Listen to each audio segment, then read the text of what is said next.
बाल गणेश, मेरी पूर्ण श्रद्धा से बना ये माखन कृपा करके ग्रहण करें।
माखन तो गणेश जी तुम्हारे ही हाथों से खाएंगे, निश्चिंत हो जाओ।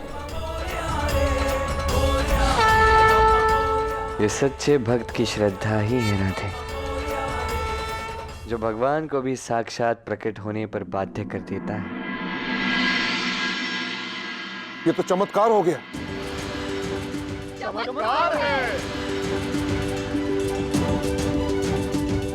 बोलो श्री गणेश की जय, श्री गणेश की जय, श्री गणेश की जय। यदि प्रेम और श्रद्धा से अर्पित किया जाए तो भगवान आपका भोग अवश्य ग्रहण करते हैं। मैं जानती हूँ कृष्ण कि इसमें भी तुम्हारी ही माया है, किंतु ये माया अत्यंत सुंदर और सुखद है।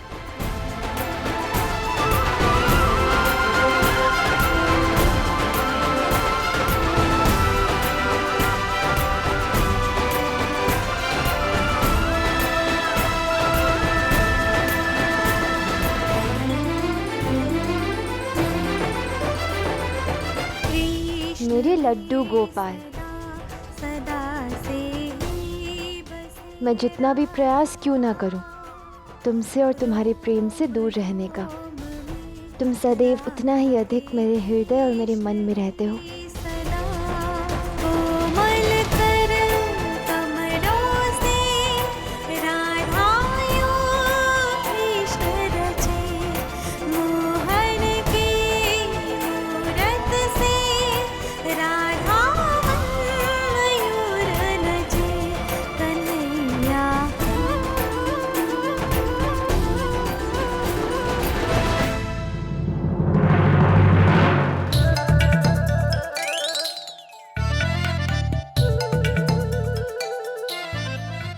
सुनिए सब, मैं ऋषि दुर्वासा के आश्रम जा रहा हूँ तप करने, और अगले कुछ दिनों तक मैं वहीं रहूंगा जब तक मुझे शांति नहीं मिलती। आश्रम? ये क्या कह रहे हो तुम कान्हा? बलराम, ये प्रेरणा कान्हा को मन से मिली है तो जाने दो उसे। अरे ऐसे कैसे प्रेरणा मिल जाती है? और प्रेरणा मिल जाए ये चल भी दिया आश्रम क्यों? सब कुछ उचित होगा, सब उचित होगा, आप चिंता मत कीजिएगा। ब्रजवान काका, कीर्तिरा काकी, अब देखिए मुझे ऐसा प्रतीत होता है, वास्तविकता तो आप ही जानते हैं, किंतु मुझे ऐसा लगता है कि आप जो है राधा के विवाह के पश्चात उसे भूल ही चुके हैं, अर्थात पूर्णतः भूल चुके हैं। इतना समय हो गया विवाह हो के, एक बार भी आपने उसे बुलाया नहीं, ना कोई रीति ना कोई रस्म। ऐसा भला कोई किसी के साथ करता है क्या? आप तो अपनी पुत्री के साथ कर रहे हो। तुम सही कह रहे हो कृष्ण, हमसे बहुत बड़ी भूल हो गई। अरे हाँ, राधा का जन्म दिवस आ रहा है काका, तो आप उसे अपने घर ले आइए और उसका ये जन्म दिवस भव्य स्तर पर मनाइए। राधा बहुत प्रसन्न हो जाएगी। इन बीती बातों को भुलाकर आने वाले समय में वो इस अनुभूति के कारण अत्यंत प्रसन्न रहेगी।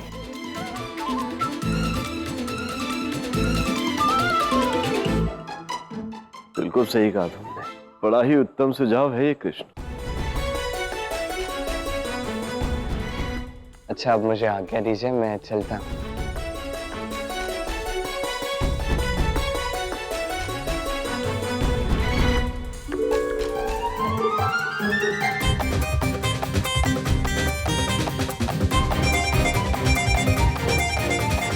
आना मुझसे कुछ छुपा रहा है, अपने ही दाव से, किंतु क्या और क्यों?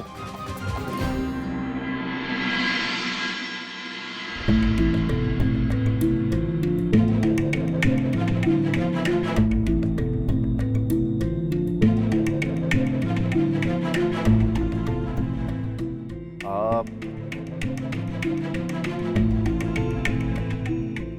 प्रणाम।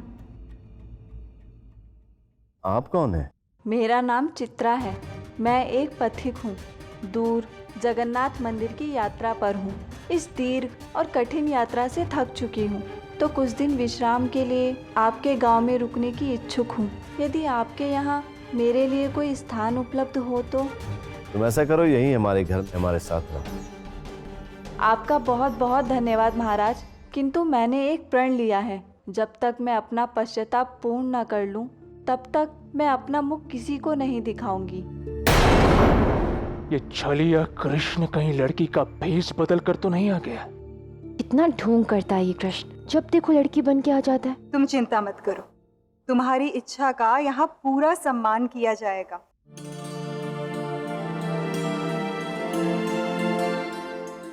चित्रा, आओ, मैं तुम्हें अपना कक्ष दिखा देती हूँ। पुत्र, तुम यहीं विश्राम करो, मैं कुछ समय पश्चात मिलता हूं तुमसे। जी काका। चलिए।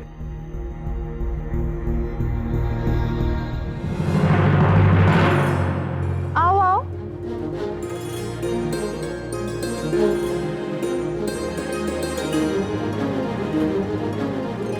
देखो कृष्ण, मैं जानती थी कि तुम किसी न किसी प्रकार मुझसे मिलने अवश्य आओगे। चलो अब वहां बैठो और मुझे कहानी सुनाओ। किंतु राधा जी, मेरी बात तो सुनिए। मैंने कहा ना, पहले वहां बैठो फिर सुनाओ। और ये राधा जी क्या कह रहे हो? किंतु राधा जी। देखो कृष्ण, मुझे तुम्हारे मुख से केवल कहानी सुननी है और कुछ नहीं। चलो शीघ्र करो। यदि ऐसा है तो फिर ठीक है। एक था राजा, एक थी रानी, दोनों की आपस में बिल्कुल नहीं बनती थी। बस बहुत हो गया कृष्ण, ये क्या राजा रानी, क्या उपहास लगा रखा है ये? राधे राधे। शुका, अब तुम ही कहो इस कृष्ण से। अब मैं क्या बोल सकता हूँ?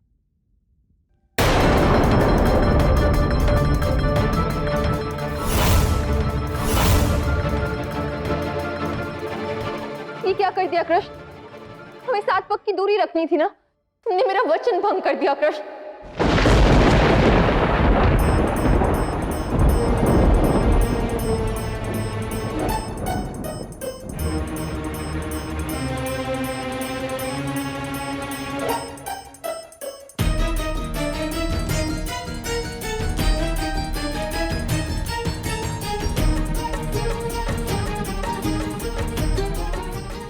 तो तुम कृष्ण नहीं हो?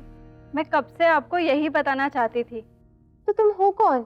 मैं चित्रा हूँ, कृष्ण की सखी। कृष्ण ने ही मुझे यहाँ भेजा है। किंतु क्यों? अब कृष्ण कब, क्या और क्यों करते हैं, ये तो केवल कृष्ण ही जानते हैं राधा जी। ये तो तुम सही कह रही हो चित्रा, कृष्ण कुछ बहुत ही बड़ा करने वाला है। किंतु यदि तुम यहाँ हो तो कृष्ण कहाँ है?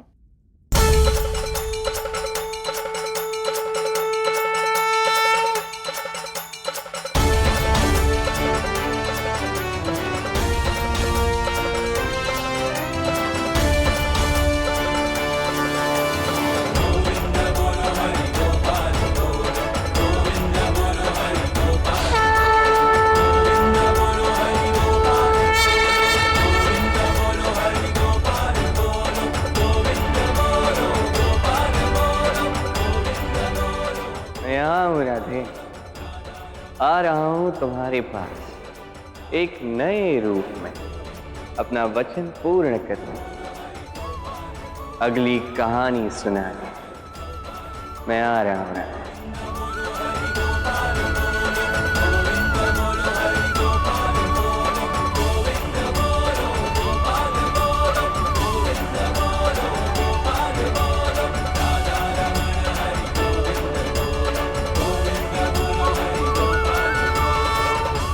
मेरी पुत्री राधा का जन्मदिवस 108 गांवों में अब तक का सबसे बड़ा उत्सव होना चाहिए। कोई है? भाई साहब कोई है क्या?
क्षमा कीजिए, मैंने आपको पहचाना नहीं। कौन है आप और ये सब क्या कर रहे हैं? राम राम सा, मारो नाम गोविंद सा। मैं रेशम रो व्यापारी हूं। हमारे इस बक्सा में विश्व रो सबसे उत्तम रेशम से ऐसो रेशम जो मनुष्य नहीं भगवान पहने, और इसीलिए जट्टे बक्सा रखता हूं वट्ठे पहले साफ कर लेता हूं। यहाँ क्या करने का प्रयोजन है? ते मुखिया हो ना, थारे गांव में व्यापार करने वास्ते थारे से अनुमति छावे। निका है मारे पास जो रेशम से है ना, अब भगवानों वाला रेशम से। थारे गांव में जो रेशम बिकता है ना साधारण सा है। अच्छा गोविंद जी, इतना गर्व है आपको अपनी रेशम पे? हाँ जी है। तो वैसे आप है कौन? अपना परिचय तो दीजिए देवी। राधा। राधा जी, बिल्कुल गर्व है, क्यों ना हो। यदि आपको विश्वास ना हो तो आप हाथ लगा कर देख लियो। जाओ पुत्री। नहीं नहीं बाबा, आप ही देख लीजिए।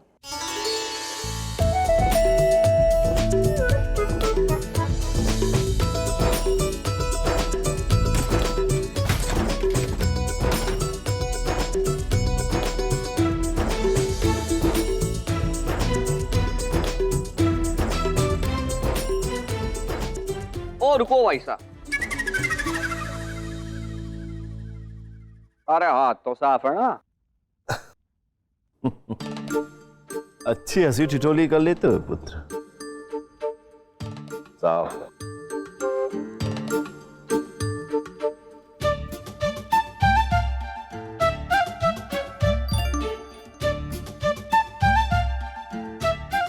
अरे वाह, ये रेशम तो अत्यंत कोमल है। राधा पुत्री, ये तो सच में बहुत कोमल है। अच्छा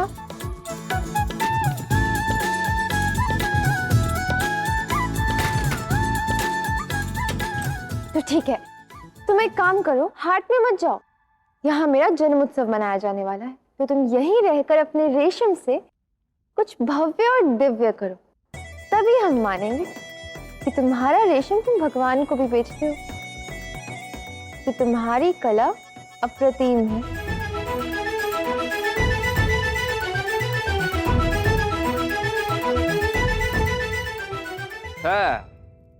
मन्ने चुनौती देवो। हाँ हाँ, ऐसा ही समझ लो। तो ठीक है फिर, ये जो मारो रेशम से है ना, बढ़िया रेशम से है, किंतु क्या इतने घणो रेशम रो मोल ते चुका पाओगे? क्या मूल्य है इसका? अनेक सहस्त्र स्वर्ण मुद्राएं। बस।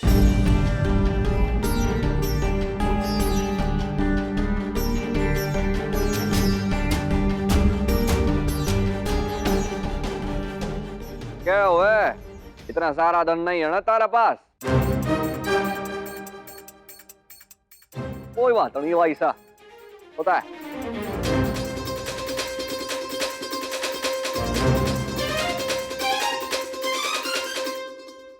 मैं जाऊं सो, राम राम सा।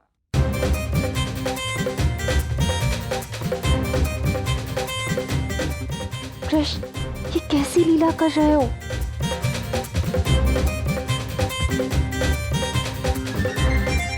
अरे, हमारी राधा की इच्छा पूर्ति के लिए यदि इन्हें हमें हमारा सर्वस्व भी देना पड़े तो दे देना चाहिए। अरे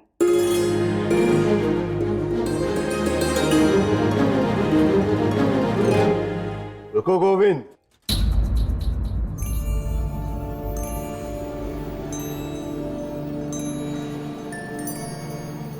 मेरी पुत्री ने जो मांगा है आप उसे साकार कीजिए।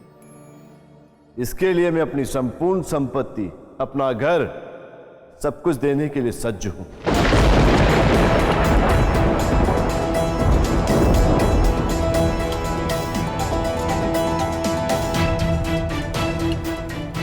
बाबा, ये आप क्या कह रहे हैं बाबा?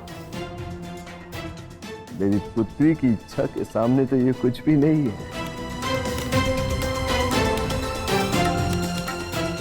ठीक है, अब मैं ऐसो अनोखो कार्य करूंगा जो संसार ने ना पहले कभी देखा होगा, ना कभी देख पावेगा।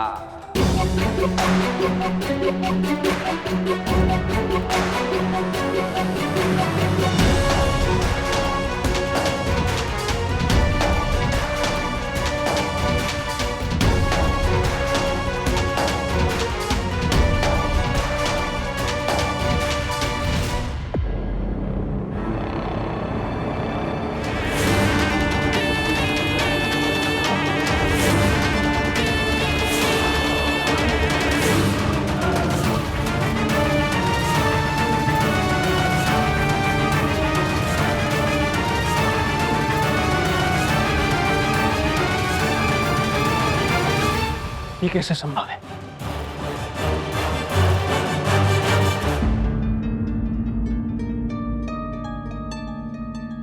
ये सब हो क्या रहा है? मैं जंगल के किस भाग में हूं, कुछ समझ नहीं आ रहा।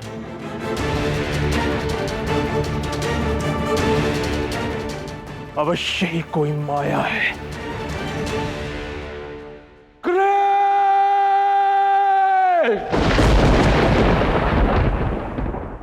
चलिए!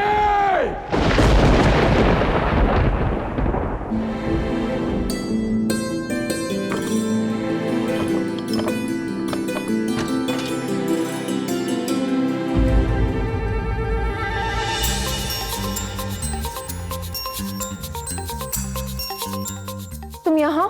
रुको रुको, क्या है, हमें 7 पग की दूरी बनाए रखनी होगी ना, वचन का पालन। क्या हुआ राधे, मुझसे रुष्ट हो? हाँ कृष्ण, तुमने बाबा से ऐसा क्यों कहा? क्यों उन्हें अपना सर्वस्व देने पर विवश किया तुमने? यदि मैं ऐसा नहीं करता तो तुम्हें कैसे ज्ञात होता कि तुम्हारे बाबा तुमसे कितना प्रेम करते हैं? तुम्हें ज्ञात कैसे होता कि तुम्हारी एक इच्छा पूर्ण करने के लिए तुम्हारे बाबा सर्वस्व त्यागने के लिए सज्ज हैं? बताओ।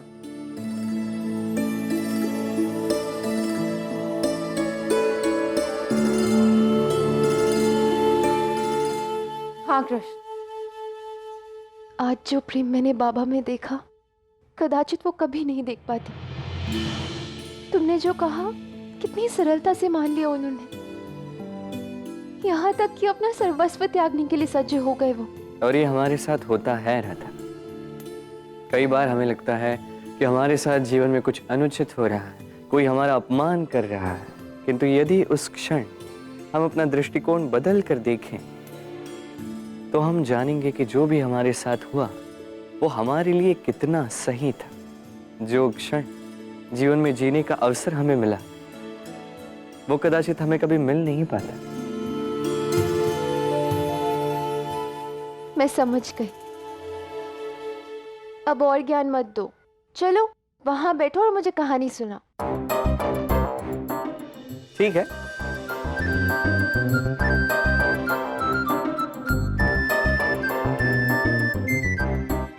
सुनाओ। तो तुम सच हो?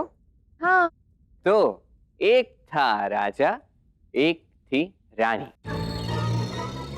दोनों की आपस में कभी भी बनती नहीं। कृष्ण, उपहास बंद करो। अच्छा बाबा, ठीक है, बताता हूँ।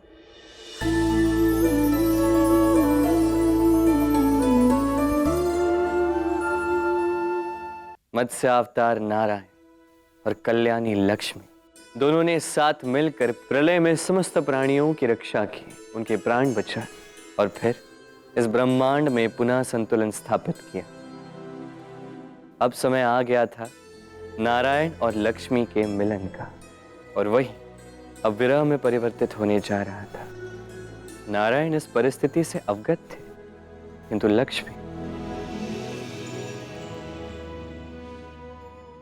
उन्हें इस बात का कोई अनुमान नहीं था। अपने हर्ष को व्यक्त करने के लिए मेरे पास शब्द ही नहीं है। आपसे मिलकर, आपकी ध्वनि सुनकर मैं इतनी आनंदित हूँ कि मैं बता ही नहीं सकती। आपसे दूर ये कुछ क्षण मेरे लिए अनंत युग के समान थे।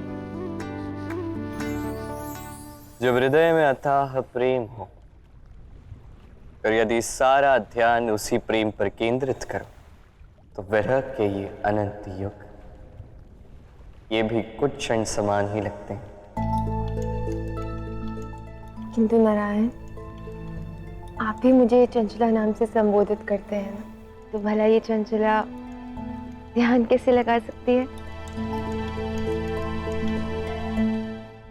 तुम्हें ध्यान केंद्रित करना होगा चंचला।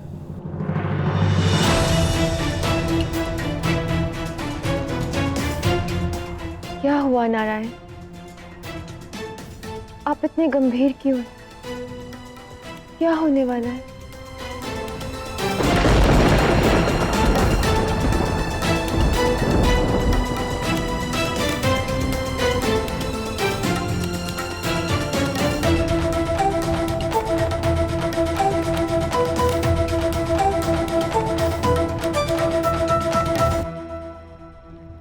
इस संसार को प्रेम का दूसरा वचन सिखाने का समय आ गया है। हमारे एक और विरह का क्षण आ गया है देवी।